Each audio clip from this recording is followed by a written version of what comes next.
Hi everyone, it's long since I have been not making any video, and today I'm here because I have recently taken the AWS Cloud Practitioner certification and I have cleared it. This video is completely based on my experience of taking the exam and how did I prepare myself. So this is the badge I have received. So once you clear the certification, you'll be receiving this badge from AWS.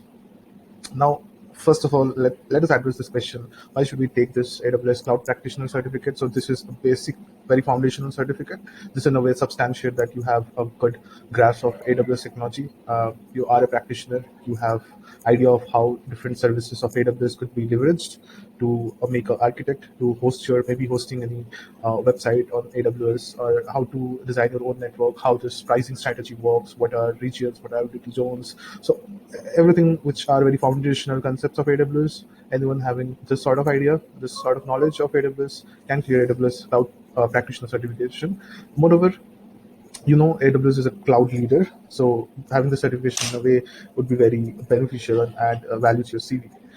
Let me navigate you guys to the portals which I used for preparation. So there is a training and certification portal of AWS, which is called Skillbuilder.aws, and there you can get a course, AWS Cloud Practitioner Essential, which is basically a 6-hour course. So I have completed it. So once you complete it, you will get a certificate as well. If you explore the courses here, it covers everything, complete everything that you would need to clear the certification.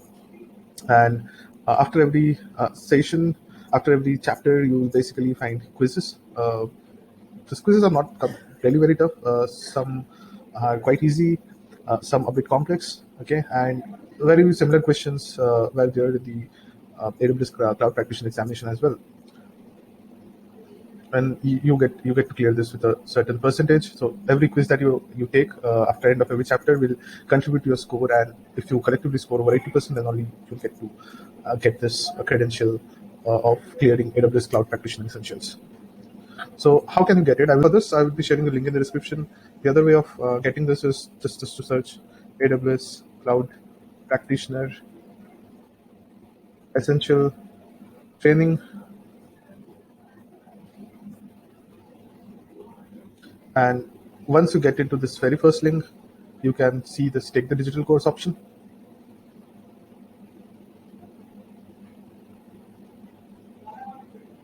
So since I was already logged in, since my session was active, I was logged into this dashboard. Otherwise, you would be asked to log into the portal or register first and then log in. Okay, so this is a very good course which you can take to ensure that you clear this examination.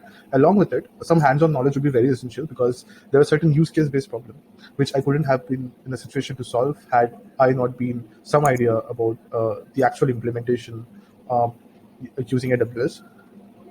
So to develop that implementation level idea, what could be done is you can create an account in AWS Educate. AWS Educate also serves you certain courses and ability to do some hands-on on AWS account. I have my AWS Educate account already open. So what I would recommend you guys to do from AWS Educate portal is to take on this Introduction to Cloud course.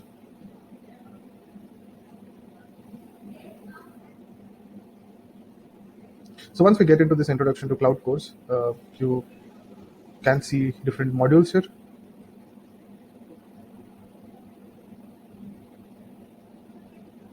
And these are different modules. So once you start this, you will get to do some hands-on as well. So you can see there are labs. So what happens is once you open any of this lab, it will redirect you to the AWS console, wherein you will get to do actual hands-on based on the questions provided here.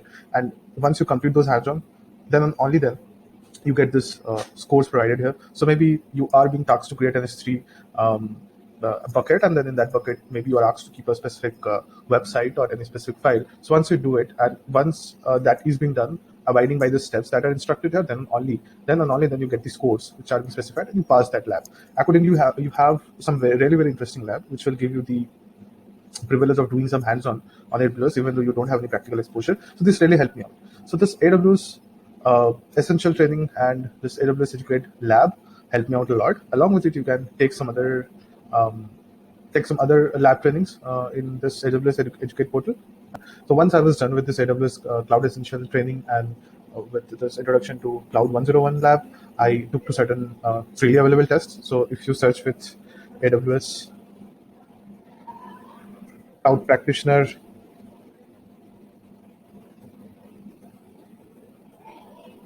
assessment, free assessment. You can get a couple of links where you will get some PDFs with the questions, or you can take certain in certain portal you can take one or two free assessments. So let me come to the process of booking an examination. So you can book the examination from the AWS portal. The link of that will be shared in this shared in the description of this video. So there are two bodies, PSI and Pearson View, I guess. Yeah. So only two bodies from which where you can book an examination. So my examination was completely online. I took my examination at 11:45 p.m. at night. You would be asked to join 30 minutes prior to the examination because some of your documents and other stuff will be verified. Ensure that there are no things around the desk, and even movement is restricted during the period of the examination. So you must not also take your headphones with you, because so once submitted you will immediately you will be redirected for a survey, and once the survey is done you will get the results on screen whether you pass the examination or not. So after passing the examination, it generally takes around 24 hours. For me, it took around 24 hours, and I got informed by an email that I cleared the examination and I was issued in batch. So that's all. That's the complete process of taking the AWS Cloud Practitioner exam. If you have any other questions, you may put your comment, and I would be eager to respond to it. All the essential links will be in the description. And before I go, all the best for your AWS Cloud Practitioner examination.